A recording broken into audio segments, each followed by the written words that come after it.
Vamos a otro tema. 8 de cada 10 chilenos se sienten inseguros. Así lo evidencia la última encuesta nacional urbana de seguridad ciudadana, que indica que 1 de cada 5 hogares en el país fue víctima de un delito de connotación mayor durante el 2023.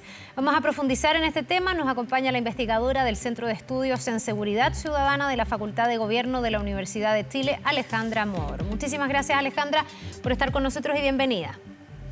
Muchas gracias, Carla. Muy buenos días a todos quienes nos están viendo y escuchando. A ver, ¿cómo leemos esta encuesta que se dice reduce en 3 puntos la percepción de temor, pero que igual lo deja bastante arriba? Estamos hablando aquí de la percepción, 87,6%, casi el 88%.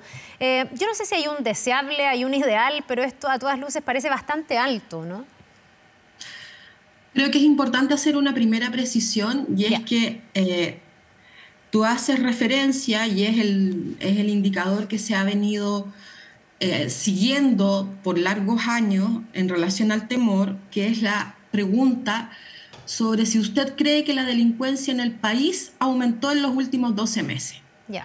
Entonces, lo que estamos atestiguando con estos porcentajes, una tendencia permanente al alza, es que en general, la población en Chile percibe sistemáticamente que que la delincuencia, va en aumento. Sin embargo, el temor es un fenómeno muy complejo y reducirlo a entenderlo solo a partir de una pregunta no nos ayuda a tomar buenas decisiones de política pública ni a entender el sentimiento ciudadano.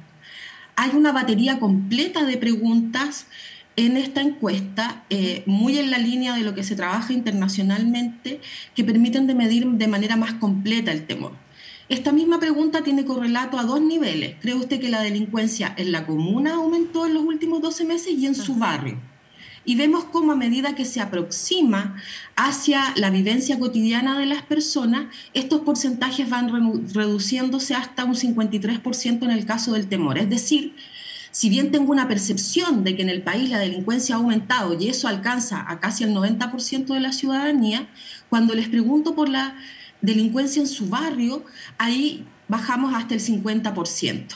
Y es bien importante hacer este punto porque también hemos venido viendo desde el año 2015 que se pregunta cómo se informa y cómo se forma esta opinión sobre la situación de la delincuencia, y respecto del país es principalmente a través de los medios de comunicación. No es mi experiencia directa la que me permite opinar si creo que ha aumentado, si ha mantenido o disminuido, sino que en gran medida es la información que obtengo de los medios de comunicación.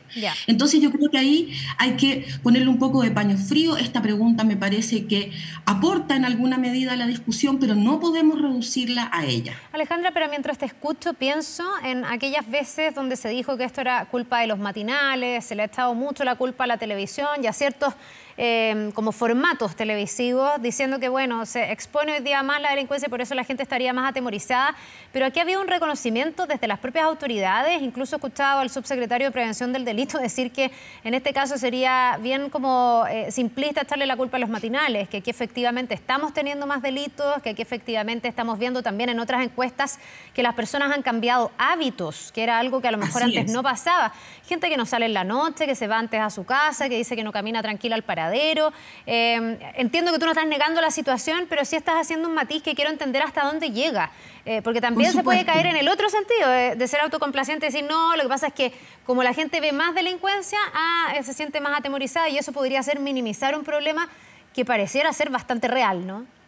Es que, nuevamente, reducirlo a aquello nos lleva al mismo problema original, y es que el temor es un fenómeno complejo. No es posible decir la gente tiene miedo por la tele, tampoco es posible decir la gente tiene miedo porque la delincuencia está desatada, ¿no? Es una mezcla de lo que vivo directamente, de lo que me cuentan mis vecinos y familiares, de lo que veo por los medios de comunicación, en fin, es un complejo, ¿no? Entonces tenemos que, y esto está largamente estudiado por décadas, Carla, hay una contribución de la exposición a los medios y cómo estos tratan las noticias en torno al delito.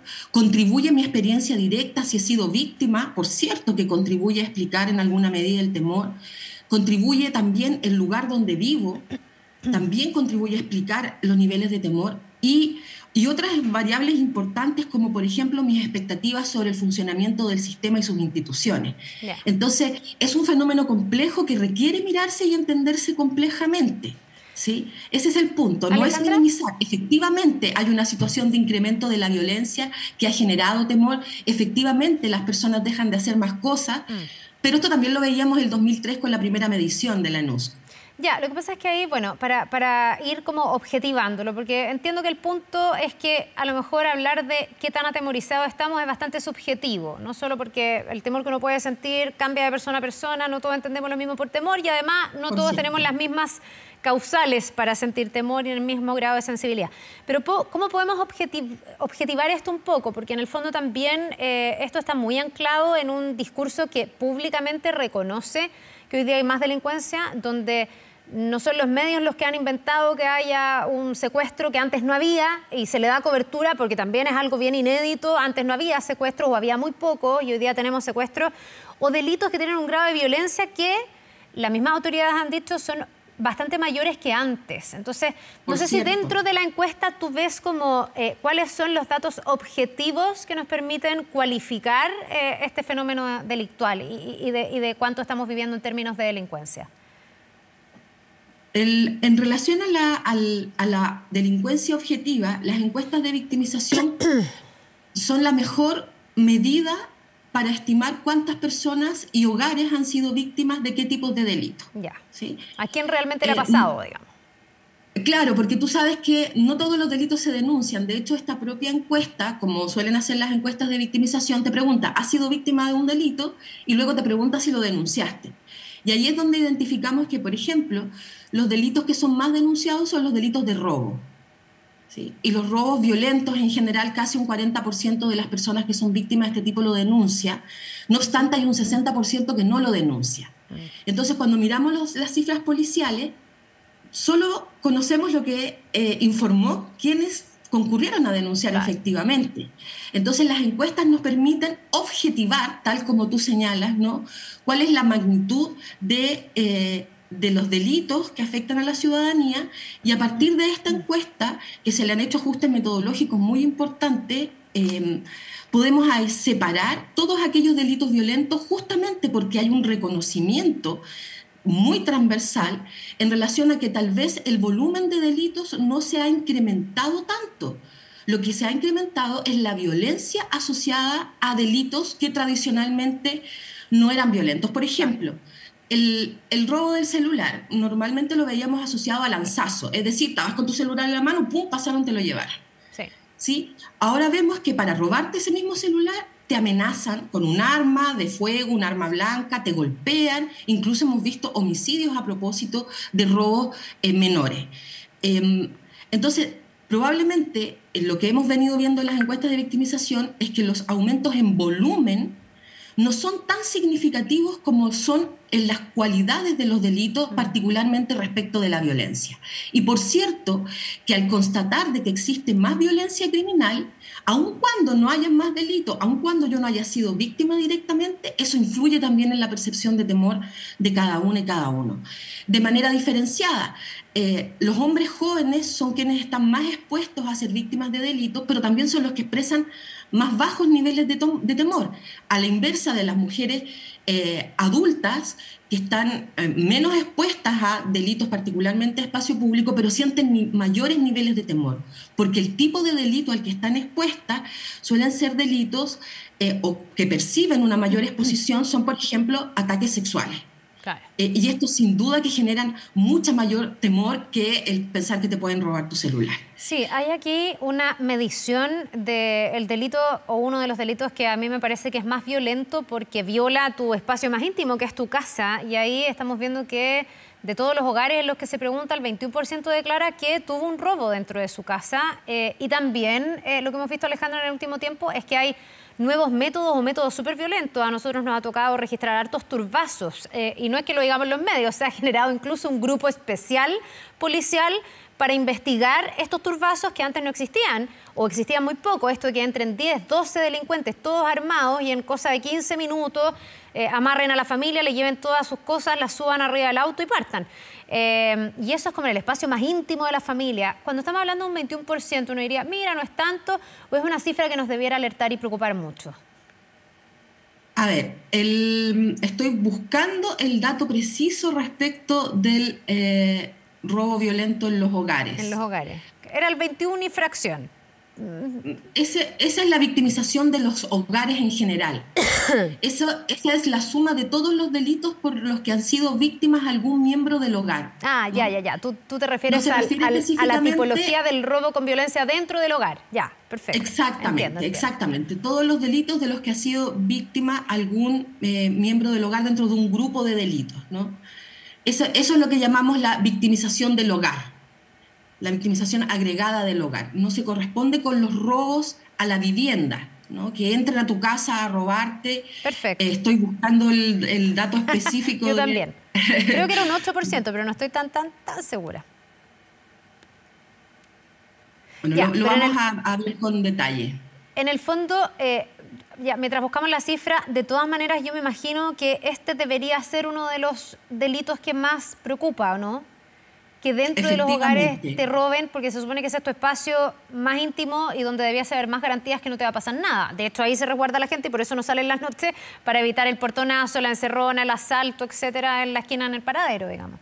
Por cierto, afortunadamente es uno de los delitos de baja prevalencia, pero sin duda que cualquiera, como tú muy bien señalas, Carla, cualquier delito que te vulnere allí en tu espacio más protegido genera mayor temor. Y aquí aprovecho esta alusión para mencionar que si bien la encuesta, y como digo, me gustaría comentar más adelante las mejoras que se le han hecho, es muy importante y cubre cada vez más delitos y los clasifica de mejor manera para poder entender los fenómenos y los patrones detrás de ellos. Hay un grupo de delitos muy importante en nuestro país, pero no solo en nuestro país, en la región, que son los delitos asociados a violencia intrafamiliar y que no son medidos a través de esta encuesta porque ese tipo de delitos requiere un instrumental metodológico muy especial. ¿Sí? Entonces, cuando hablamos de aquellos delitos que ocurren en el seno del hogar y pensamos en el robo a la vivienda, cuando te entran a robar a tu casa, es importante que recordemos que hay otro conjunto de delitos que es muy prevalente en nuestro país, que son los delitos asociados a violencia intrafamiliar y que ocurren también en el seno de ese lugar protegido. Y esos delitos no los estamos midiendo con esta encuesta porque no es posible hacerlo metodológicamente y tienden a quedar mucho más relegados en los análisis y las discusiones sobre la situación de la criminalidad. Y por cierto, que no solo te generan esta sensación de vulnerabilidad, además son los delitos que tienden a ser menos denunciados y por tanto las instituciones conocen menos de ellos y pueden actuar menos de ellos. Yeah. O sea, si pensamos que los robos se denuncian en relación al 40%, en el caso de los delitos que ocurren en contexto de violencia intrafamiliar, la denuncia está por debajo del 20%. Es decir, hay un 80% de esas situaciones que no llegamos a conocer con frecuencia y que además se constituyen como factores de riesgo, porque las relaciones violentas al interior del hogar se transmiten a relaciones violentas fuera de él. Niños, niñas y adolescentes que son violentados en el contexto de sus hogares tienden a tener conductas violentas en la escuela, tienden a resolver sus conflictos de manera violenta, y eso es un grupo de delitos de los que hablamos poco, de los que vemos poco y que medimos también bastante menos. Sí, pues si uno ve a los infractores de ley menores de edad, la mayoría tienen historiales de violencia dentro de su propio hogar y ahí hay una clave tal vez en el análisis. Te quiero preguntar por la denuncia, pero efectivamente lo encontré aquí. Es el 8,1% de los hogares que fue víctima de delitos violentos en los últimos 12 meses según la ENUS, yo no estaba tan segura, pero sabía que era como el 8%, que es bastante menos que el 21%, que es que algún integrante de la familia o del hogar fue víctima de violencia o de algún delito. Te quiero preguntar por la importancia de la denuncia, porque se ve en el fondo, carencia, porque uno quisiera que el 100% de los delitos fueran denunciados, sea de la naturaleza que fuera, pero vemos que eso no está ocurriendo. ¿Por qué se llega a preguntar por qué tenemos el diagnóstico? ¿Es poca confianza en el sistema? ¿Es temor a la denuncia? ¿Es que sientes que puede haber una represalia? Recién las autoridades estaban lanzando una campaña de denuncia seguro. ¿Será que la gente no siente que la denuncia es segura? Mira, son también fenómenos complejos, respuestas complejas. Son varios factores los que inciden según el tipo de delito. Justamente desde la Universidad de Chile, desde el CESP, junto al gobierno regional metropolitano, estamos llevando adelante una iniciativa en torno al fortalecimiento de la denuncia y estamos en una etapa de generar conocimiento en torno a ella. Hay mucho en estudio en la experiencia comparada, muy poco que se ha hecho en Chile. Daniel Quinteros tiene un estudio hace algunos años, y es que para ciertos delitos, por ejemplo, los que ocurren al interior del hogar, la razón de no denunciar tiene que ver, por una parte, con la normalización de la violencia. Es normal que mi esposo me pegue a mí y a mis hijos, está cansado, llegó borracho, la normalización, ¿no? Ya. Que fue parte de nuestra vida social por siglos probablemente. Y eso estamos rompiendo con esa normalización, pero aún está presente. Otros factores tienen que ver y asociados también a delitos, por ejemplo, vinculados a tráfico de drogas u otros, en relación a criminalidad organizada, la desesperanza, ¿no? ¿Cuánto confío yo? ¿Cuál es mi expectativa respecto de lo que va a ser la institucionalidad? Claro. Eso también contribuye a explicar por qué las personas no denuncian. Por un lado es el temor a represalias, sí, pero yo diría que eso es bastante acotado a ciertas situaciones. Pero ¿cuál es mi expectativa de que si yo denuncio va a pasar algo? ¿Qué va a pasar? ¿Cómo percibo yo a las instituciones, particularmente a las de control en el territorio, a las policías, en su relación, en su conocimiento con esto que yo atestiguo, que es el tráfico, que son las balaceras? ¿Ellos lo saben, lo conocen? ¿Por qué no hacen nada si lo saben? Entonces, esa confianza en las instituciones o desconfianza en las instituciones actúa también disuadiendo a las personas para que denuncien. Entonces, hay otro tipo de delitos, por ejemplo, los robos, donde se evalúa, bueno, a ver qué es lo que me robaron, qué tengo que hacer para denunciar, en mucho tiempo no vale la pena.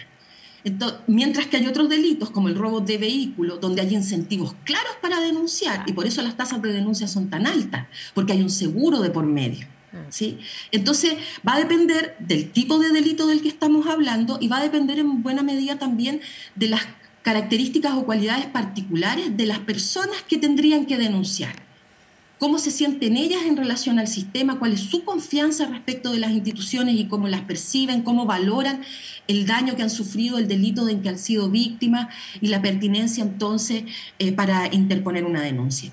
Y tú tienes toda la razón, que es fundamental, es muy importante, y por eso es que estamos en una iniciativa para promover y fortalecer la denuncia, porque en la medida en que las instituciones conocen de los hechos criminales que tienen lugar, tal vez no puedan desplegar una investigación específica en torno a ese caso en particular, pero en la medida en que agrupan información similar por ejemplo, el tipo de delito, dónde ocurre, a qué hora ocurre, a quiénes afectan, es posible llevar adelante una investigación criminal inteligente, agregando casos, ¿sí? Y eso va a generar mucha más información agregado a los casos que el caso por sí mismo. Entonces no se trata solo de la respuesta que individualmente me puede dar el sistema, sino cómo en mi calidad de ciudadana contribuyo a que el sistema conozca mejor lo que está pasando para que pueda también tomar mejores decisiones. Ya, es interesante esa mirada, porque va más allá de lo individual, porque en el fondo si uno hace una denuncia lo que espera es que su caso sea resuelto y uno recibir una buena respuesta, pero pocas veces piensa si eso contribuye a que con información que entregan otros, entre todos logremos que se distinga un tipo de delito, un lugar que está siendo más vulnerable y que se pueda mejorar la persecución penal. Me parece súper relevante el punto. Te quería preguntar, Alejandra, por los cambios metodológicos. Tú al pasar dijiste que te parece que ha tenido cambios metodológicos importantes y en el fondo valorables esta encuesta. Sabemos que hoy día tiene una radiografía como comunal, me imagino que ahí hay una clave, no sé si hay otra más. ¿Por qué dices que ha cambiado o se le han incorporado mejoras en lo metodológico? Mira, esta encuesta se aplicó por primera vez el año 2003 de manera piloto, luego el 2005, el 2007, y fue cuando tuvimos un primer comité de expertos para mejorar la encuesta. Y desde allí han sucedido varios comités de expertos que hemos venido trabajando, y eso es muy bueno porque incorporar a la academia a la discusión te permite enriquecer el instrumento y darle legitimidad.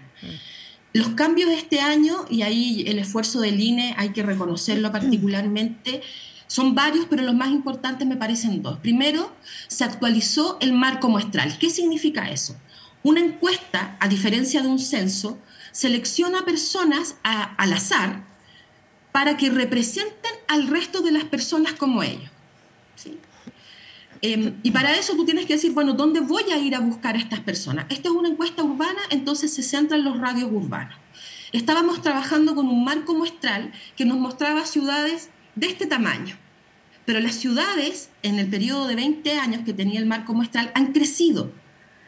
Lo que se hizo ahora fue actualizar el tamaño de las ciudades, de los centros urbanos. Teníamos todas las nuevas construcciones, las nuevas villas, poblaciones, asentamientos quedaban fuera. No eran encuestados y por lo tanto no estaban representados en la encuesta, ahora sí. Esa es la primera cosa, muy importante. Segundo, es esto que tú señalas de que por primera vez esta encuesta tiene representatividad a nivel nacional, es decir, nos da una radiografía del estado del país en general, así ha sido siempre.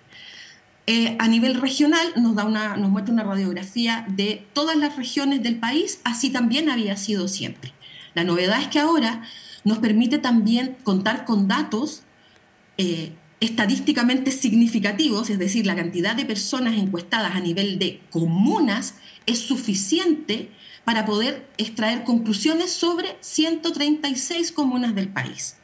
Y eso es muy importante porque son las 136 comunas más grandes que hasta ayer no tenían un instrumento encuesta, sino que solo disponían de los datos policiales que, como ya venimos hablando, tienen esta mirada limitada de lo que se denuncia solamente. Ahora hay 136 comunas que van a tener a su disposición los datos de percepción de temor desde una mirada amplia con una batería de preguntas muy grande, los datos sobre victimización, sobre otras situaciones que ocurren en el territorio y que revisten caracteres de violencia o de delito, disparos injustificados, con qué frecuencia observo que se vende droga o se consumen sustancias en espacios públicos, etc.